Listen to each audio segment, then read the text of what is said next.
gusto ko ng pwede ba tayong Usually, pag wag agad-agad kasi baka masampal ka. Right. This is Modern Tribe. Modern families, timeless principles. In today's episode, we'll talk about something controversial. Some people may find this very unusual. Some people may deny this, but I've seen this multiple times. We'll talk about the dark tactics women use. And men must know these 5 traps before it's too late. Wow, juicy. Pero, promise we're not here to bash. Kasi, manipulation or these tactics are used by both men and women naman. Right. Pero today, we will talk about how subtle these tactics are used. Now, backed by studies and, of course, our personal experiences or mga kwento. Right. So, to be sure lang, we're not here to criticize the other gender. Yes. But we'll talk about the reality of life. It's existing between both genders, but for today's episode, we'll talk about specifically for women. Yes. So, we will talk about things na most people might not even be aware na ginagawa pala nila. So, if any of these are familiar, don't worry because it's all part of being in a relationship. Right, yeah. Wag ka ma-feel condemned na ako to pinapakalinggan. Pinaparinggan. Pinaparinggan. Meron akong question for you. Narinig mo na ba ang line na to or ang question na if you really love me, pag mahal mo talaga ako, gagawin mo to. Diba? Or in English, if you really love me, you do this. Yan. Wow. So how does that make you feel kapag narinig mo yan? We have petty times in which she would tease me na Talaga? yeah, mga simple things lang. Not yung exact words na ginamit dito. Like yung mga cute things lang. Like, bilan mo ko ng ice cream, mga ganun. Yung mga cute things. But not exactly to really pin me down. Something like that, right? Talaga? Alam mo anong tawag dito? Ang tawag Iba dyan? yun eh. Ito, tinatawag dito ay guilt trip. Oh. Or guilt tripping. Hmm. Okay. This one ba is used lang sa relationships? I mean, sa... Hindi, actually. But yung papag-usapan natin ngayon ay syempre in the context of being in a relationship. Right, yeah. Yeah. So, ano yung sabi mo? Na papabili ako ng Ice cream? ng ice cream. Paano yun naging guilt trip? Di ba yung guilt trip? Bakit? Bakit hindi? Ito, usually, women use guilt as a way to make their partner feel responsible sa emotions or Oh. sa actions. Okay. I think masasabi mo ba na blaming you, making you responsible for my emotions or actions? Guilt trip ba yun? Like, for example, okay. meron akong, yung naalala ko, meron akong nakita sa social media talaga. Grabe talaga yung social media. Maka-trigger ng Truth. ng comparison, di ba? So, may nakita ako, may nagawa yung isang fitness enthusiast na gustong-gusto kong gawin. Pero hindi ko pa nagagawa. Tapos nagawa niya. Tapos feeling ko, parang nauna pa akong mag-train sa kanya. Pero nagawa niya yun. Tapos sinabi ko sa'yo, di ba, hindi mo kasi ako tine-train. Hindi mo ko binibigyan ng ganitong program. Di ba, sabi ko naman sa'yo, ganito, ganyan. So parang na-blame kita dahil sa goal na hindi ko na-achieve. Parang ganun. Nag-guilty ka ba doon? Oh, yeah. Yeah, I Talaga? remember that conversation. We were in the gym. Tapos, yeah, I felt compelled na to take responsibility of your results dun sa workout natin. That's true. So, you take the blame, tapos you put it on others because you don't want to take the responsibility of your feelings. Parang ganun. Yeah. Right. So, ginil-trip kita nun. I'm so sorry. That's okay. You're forgiven. Pero, parang ako dun Parang hindi ko yun na-sense that time. And that's why, yeah. While I was reading this, doon ko na lang siya naalala. Oh no, guilty pala ako dito sa guilt tripping. Interesting kasi that time, that very moment, I felt compelled to take action. As a man, I have to step up to the game, diba? Parang ako mag-save sa'yo sa ganito mong agony. Did you ever ask yourself na parang ginawa ko naman ang lahat pero kulang pa rin yung ano, yung help ko sa'yo na training, gano'n? Parang hindi ko yun natanong. Pero, at the back of my mind, I can do something that can help you. So hindi mo ginawa yung lahat, kaya hindi mo na-feel yan. Joke lang. Review ko nga. Baka may recorded tayo dun eh. Yeah. So, actually, nung 2019, merong na-publish dito sa Psychology Today. It showed na guilt can create an emotional imbalance affecting decision-making in relationships. Kaya yun, sabi mo, na Right. parang na-compel ka, gano'n. Oh, yeah. Mag-disrupt pala yung ano mo nun, emotions mo. Right. And according to a 2021 survey by YouGov, 43% of people admitted to using guilt to influence their partner. Wow. At least once in a relationship. It's a common tactic daw that can feel manipulative over Oh. time. Yep. Well, this is interesting because 43%, I'm shocked na less than half yung gumagamit nito, knowing that I've seen this many times. Admitted. That's why, yeah. Dun sa relationships, I'm aware na we know the dynamics of our partner and we know how to make them move. Sa mga babae, even with my friends na closest friends ko, meron akong friend na yung girlfriend niya has this narcissistic tendencies, yung extreme na case, that would cry and Parang nagtatantrum. nagtatantrum siya. Grabe. So, I remember when we had this gathering, yung mga lalaki. Tapos ayaw niya talaga yung girlfriend. Ayaw niya sumama itong friend kong lalaki. That's so sad. So, ang ginawa niya, parang umiyak siya. Tapos, yung friend ko hindi na sumama. Hindi talaga siya sumama. Because he felt obliged to take responsibility of his girlfriend. Ito na yung sinasabing nakaka-cause siya ng emotional imbalance. He feels bad na Na-apektuhan yung decision making. Correct, yeah. So, that's so sad. Pero, So his true choice would have been pumunta sana sa Right. fellowship niyo. Yeah. That's so sad. that's with the guilt trip. Yeah, And- although, 'di ba, in some instance nagagamit natin 'to. Minsan hindi tayo aware na nagi-guilt trip tayo. But the danger here is if palagi mo na siyang ginagamit to influence your partner and their decision, 'di ba? Nagiging ano na siya, manipulative na siya. Right, yeah. I believe guilt is a very powerful force. It can either make you crazy and do things that you want to accomplish. So if you know this nature, human nature, you can use it for manipulate and control people. Yeah. Nakakatakot mo if hindi mo ma-spot na ganito pala yun. Yeah. Meron namang isang tactic dito, no? Eto, have you ever felt na torn ka sa isang argument? Kasi, umiyak na yung partner mo. Or lumuluha na siya. Yan. And then, do you think it's a real emotional response? Or maybe something more strategic? What do you think? Well, the moment I see someone crying, most likely I'll feel bad about. Nakikita ko yun sa'yo na parang, ano ka, nanghihina. Oh, yeah. Naawa.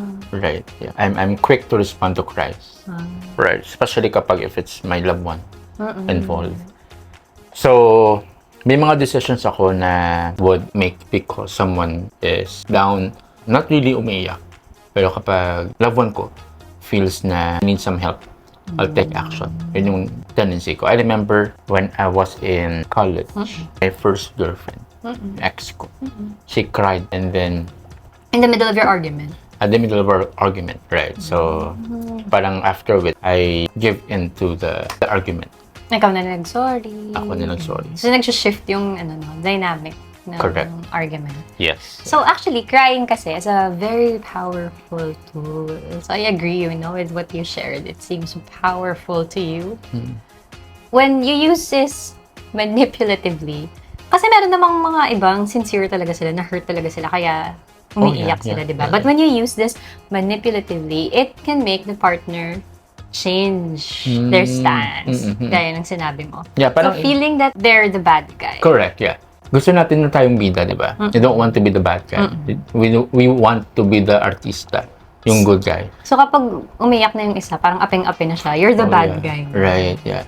It's so tricky kasi it makes you emotional if you put yourself at the heat of the conversation tapos umiyak yung isa. Parang, Nag-out of touch ka dun sa sa rational thinking mo. oo. Bakit parang kasalanan ko pa? Parang ganun siguro yung naiisip mo. Yes. Pero, meron talaga ako sa atin, naiiyak talaga ako kahit gusto kong pigilan kasi ayoko magpaawa, diba? Yeah. Pero, naiiyak talaga ako. So, usually, dun nakikita kita parang, oh no. Parang you start, not really blaming, feel bad. Diba? About your reaction towards me. Right. Kasi nakita mo na yung luha ko. Diba? Right. In fairness, hindi ko naman na-feel yun. Na I use it manipulatively. Right, yeah. Usually, you cry silently. As much as possible, you don't want me to see you crying. Yes. Tama, right. Oo. Pero, this tactic is very common sa mga teleserye. Oh, So, they must have based it in real life. Siguro meron talagang mga ginagamit talaga to, no? right. Especially if for example, merong expected of them na hindi nila nagawa, iyak na lang sila para hindi magalit yung Yeah. partner nila. Oh, yeah. Diba? Yeah.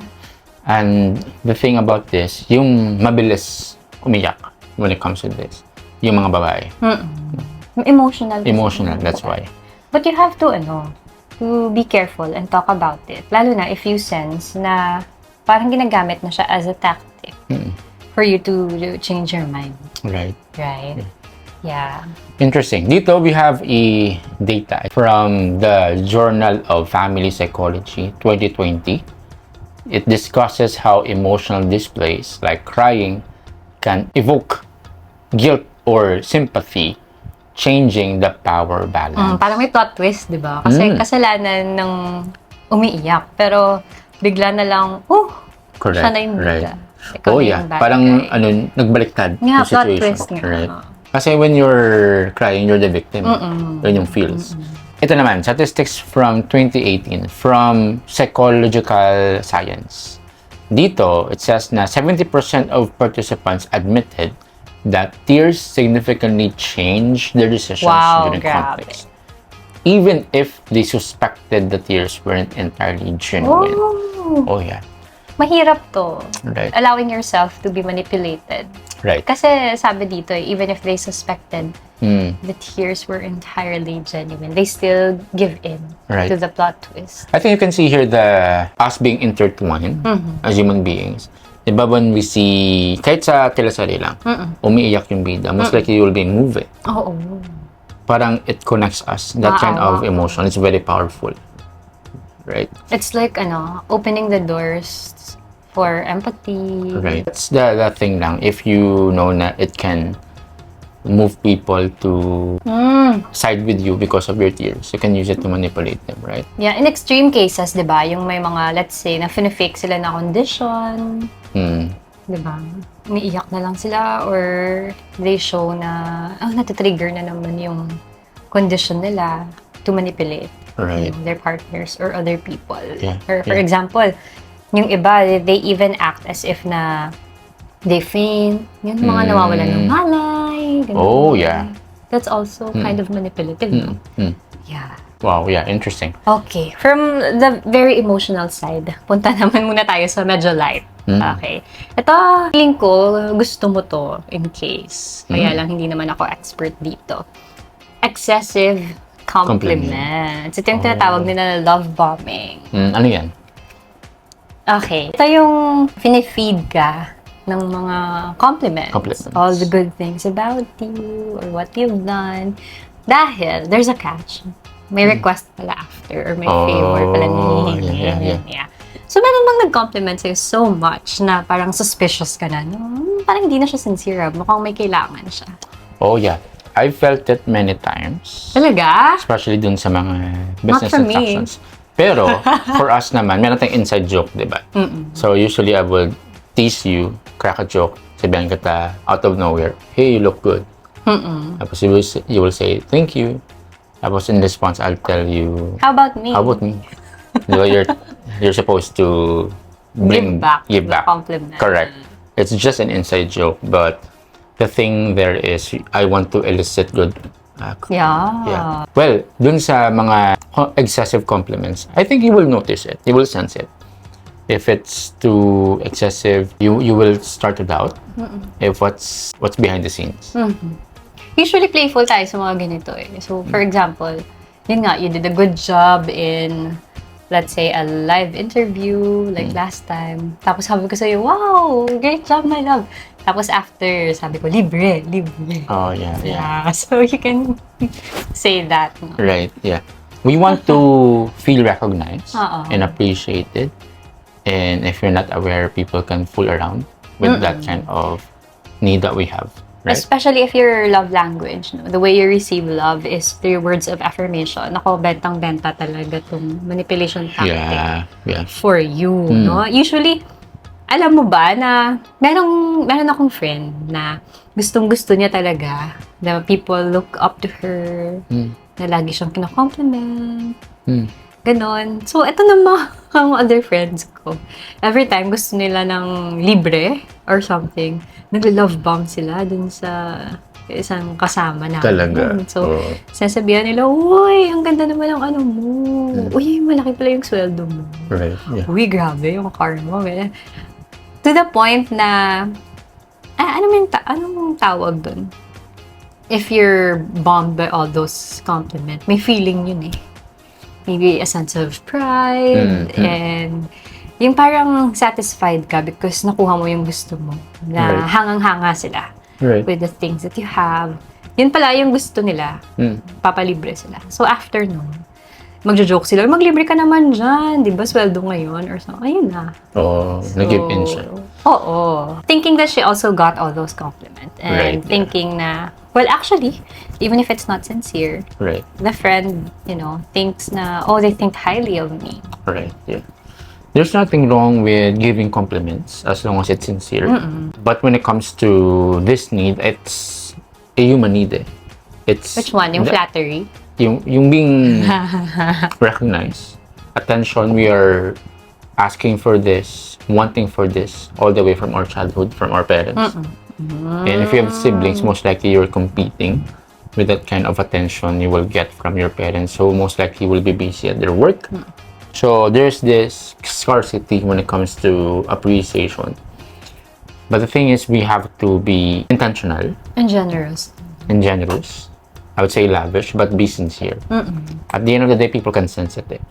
Now, when it comes to poking someone's need, because meron tayong desire to be appreciated, very important din to distinguish ano yung sincere compliment at saka hindi.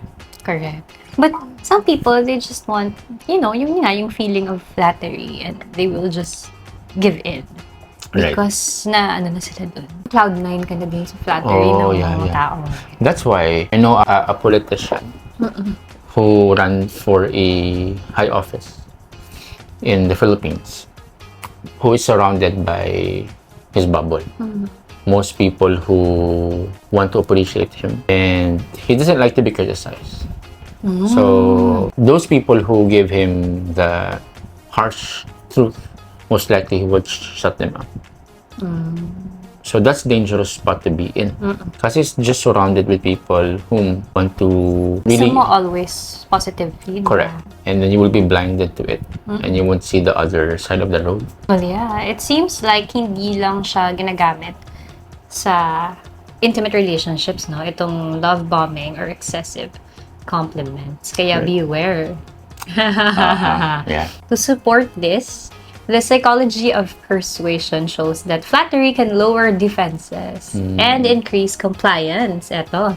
Making it easier to influence someone's action. So parang na-invade mo na kasi nilower down na yung defenses. Correct, yeah. That's why when you are in business, yung mga closing calls or when you go one-on-one and then you have this opportunity to share, usually yung tactic na binibigay is yung compliment. Again, there's nothing wrong with this. Pero if you do it right, it can establish good relationships.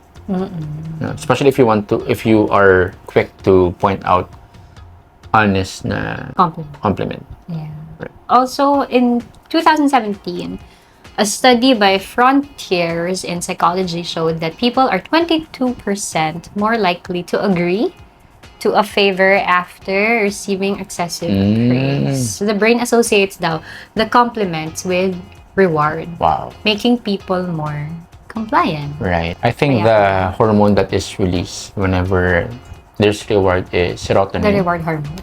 Right. And that's why we are fixed sa social media. Because that's a form din of of love bomb eh. When you post something, especially notice ito sa mga babae. Yeah, speaking of, Right. yun sana sasabihin ko sa inyo. Di ba? What Sa'yo. is it about women na when you post something, tapos usually yung mga nag-appreciate Or also girls. are also girls. Yeah. Why is it? Well, one thing is, ito nakita ko and I really liked it. Maraming na daw haters ngayon. So, be a hype girl. Or a hype woman. Well, that's one. In a world full of criticisms, be the Someone one who gives compliments. Correct, right. Now, aside from that, we know how it feels to be appreciated, to be given compliments, ganun. So, in a way, para yung sinabi mo kanina na between the two of us, di ba, pag sinabi mo sa akin na, wow, you're so pretty today. How about me? So, in a way, meron siyang ganung implication. Although, not all, Nagko-comment, di ba, usually pag sinabi, gorgeous. Tapos mag-reply yung isang babae, thanks, beautiful. So, parang they give back the compliment. Well, yan naman, if it, breeds naman, boost yung confidence ng ibang babae, and it breeds, that kind of environment na, light lang, and this is not a competition. That's good. Right. Yeah. Oh, But I think yeah, it's a woman thing. you're right. It's a woman thing. I've noticed it, especially with girl-to-girl first encounter conversations. Yung mga babae parang may third eye. Marami nakikita. So usually, mga first encounter conversations nyo would look like na parang you compliment yung bag, yung Correct. shoes. Oh, I like your makeup. Yung makeup. Yeah, so you're very quick to point out the good things. Yeah. That one is not necessarily manipulative. Right. But we can use that, nature, yung skill na yan to our advantage when we want something. Right, Siguro. yeah. Meron akong, ito na naman yung friend ko, na, for example, may pinost. Tapos may nag-comment. Na, for example, wow, ganda-ganda naman. Ganito, ganyan, ganyan. Pasakay naman dyan sa car mo. Do you So think parang may that's kasunod. manipulative? Parang may kasunod. So, yung structure na conversation na kapag may request, yung end in mind niya is maka-gain ng something, request. Praise muna. Is sandwich niya dun. Parang yun yung eye-opener niya, yung introduction niya dun. Oo. Daling mo naman ako dyan minsan. Right. Pag nag-post ng gano'n. Right. That's why meron tayong joke dito sa Pinas na kapag may compliments, tapos yung kasunod, Nako. anong Gcash Maghanda number ka niya? na. Oo. Right, yeah. Correct. Yeah, so I think it's well understood. Yeah. No? Oo, yung Gcash number. That's a good one. Okay. Ito, dito talaga ako pinaka-guilty. Okay. Next na tactic ay touching you. Oh. Okay. Ito, has physical touch ever diffused an argument between us? Yung touch is a powerful tool to pacify anger. Diba? When you're at the height of your emotions, I think it's a wise move to tap the shoulder. Okay ka lang.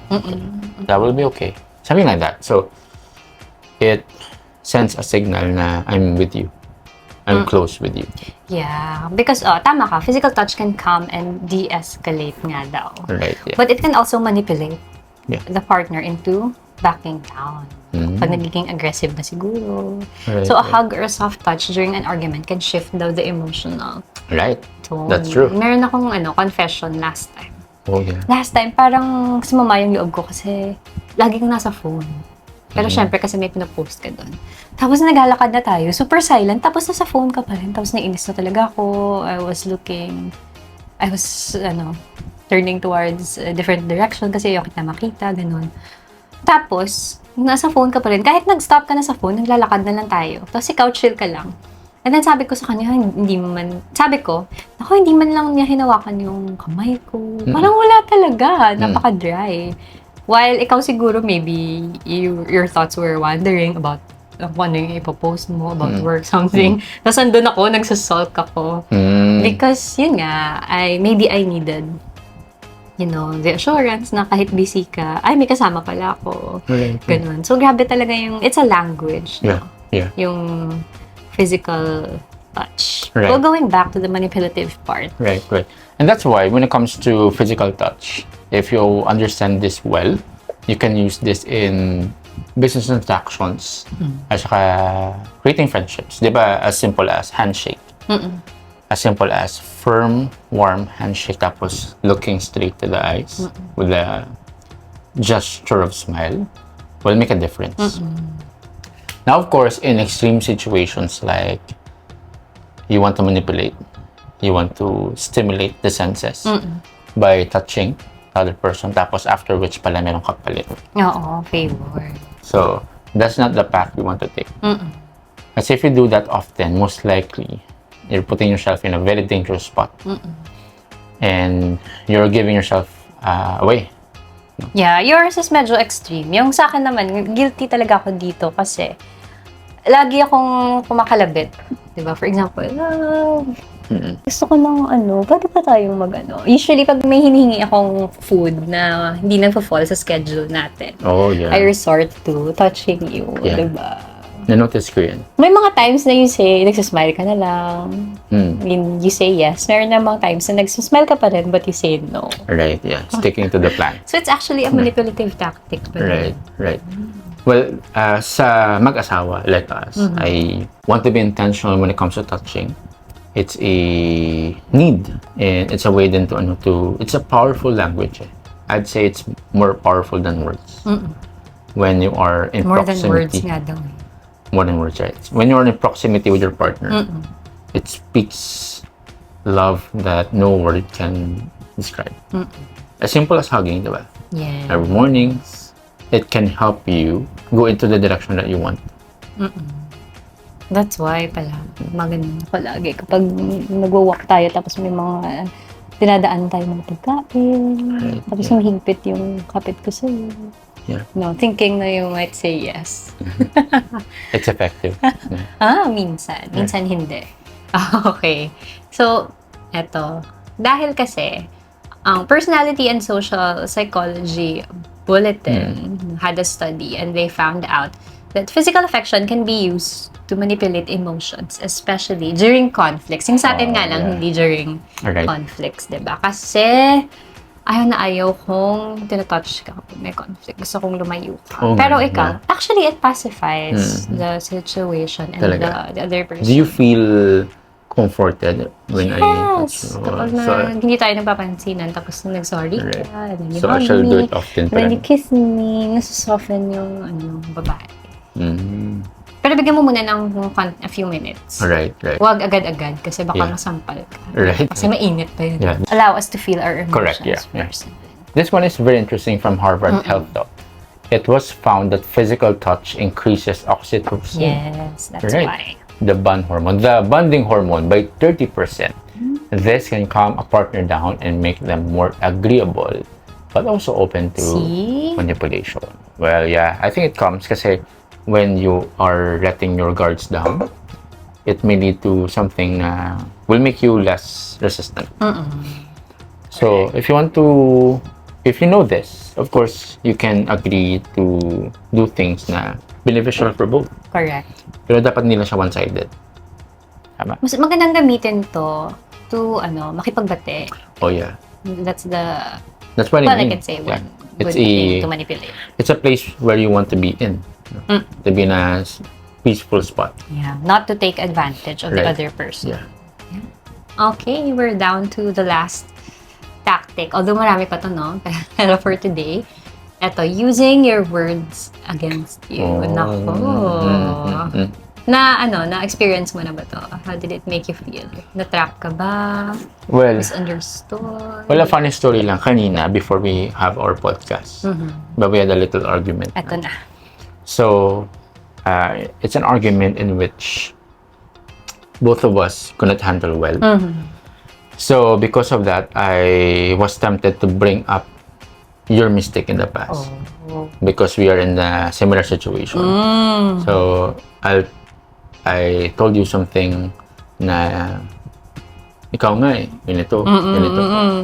Oh no, Right. guilty ka. Yeah, knowing that na it's a form of manipulation din. Kasi the focus is on putting blame on you. So it's not a wisest approach when it comes to dealing with conflicts. How about you? Have you ever felt na you're using this one to me? Ito kasi yung tactic na to, it involves taking a partner's past statement, so tama ka doon, and minsan promises. And using them as leverage during arguments. And it can make the partner feel concerned or maybe guilty. So parang ano pala sila, no? Parang hand in hand sila ng guilt tripping minsan. Yeah. Oo. So, Sure. natawa ko kasi sa shinare mo, hindi lang pala babae ang mga historians. Historians din pala yung mga lalaki. But most women are good at bringing up, di ba, past mistakes. Right. Yeah. Yes. Oo. Ako, lalo na if I feel that you never learn, di ba? Marami akong nasasabi minsan na it's about, ganito na naman. Ganyan na naman. Wala akong maalala at the moment na something very specific na ginamit ko against you. Maybe it's something that you've done, not really words. So parang inuungkat, diba? Yeah. I think this one, I like the term here used, no? From the Handbook of Interpersonal Communications. This tactic daw is called the verbal judo. Right? Where a person uses the other words to corner them into a particular decision. So the point here, to make it appear na it's not your fault, your words will be taken against you.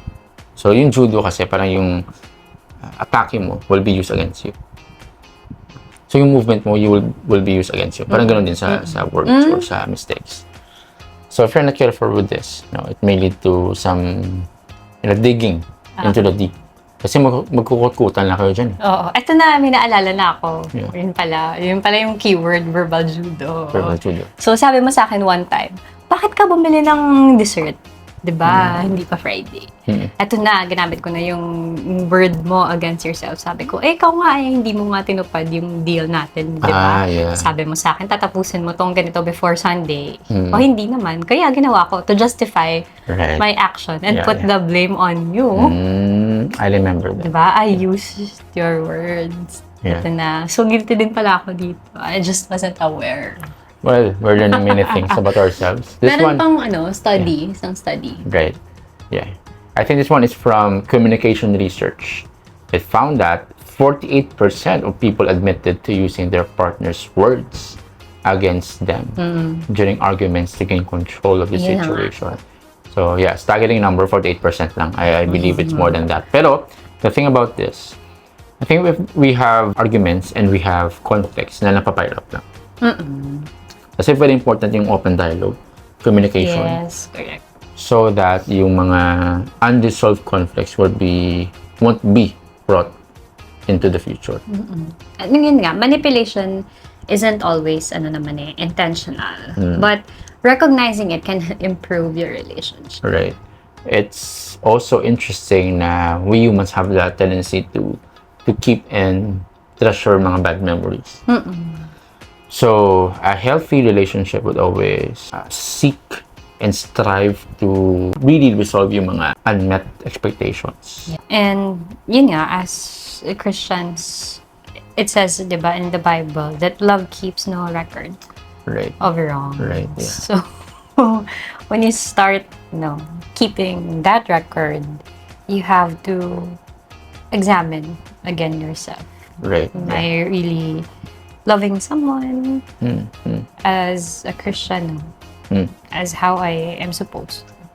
It's a good thing that you brought that verse because when it comes to our life, we have many luggages that we bring every day. And one of which is yung mga unresolved conflicts natin. So love is very powerful because it's doing the unusual thing. Imagine somebody offended you and you will choose to forgive and do the opposite and not to resort. Kasi yung mga tactics na to are rooted upon defending yourself. Yeah, it's a defense. Right. mechanism. Defense mechanism. It's a form of, if you're threatened, Yeah, to get away from the blame. correct, yeah. the number one most important person every time you do this is you. You want to defend yourself because you're under attack, and there's a possibility that you will be attacked, so you have to be prepared on that. So that's why you resort to this kind of tactics. Yeah. Well, in fact, we should not point fingers towards others and maybe start being accountable Right. sa yun nga, decisions natin, sa mga pinagagawa natin. It's also crucial that you're aware of this.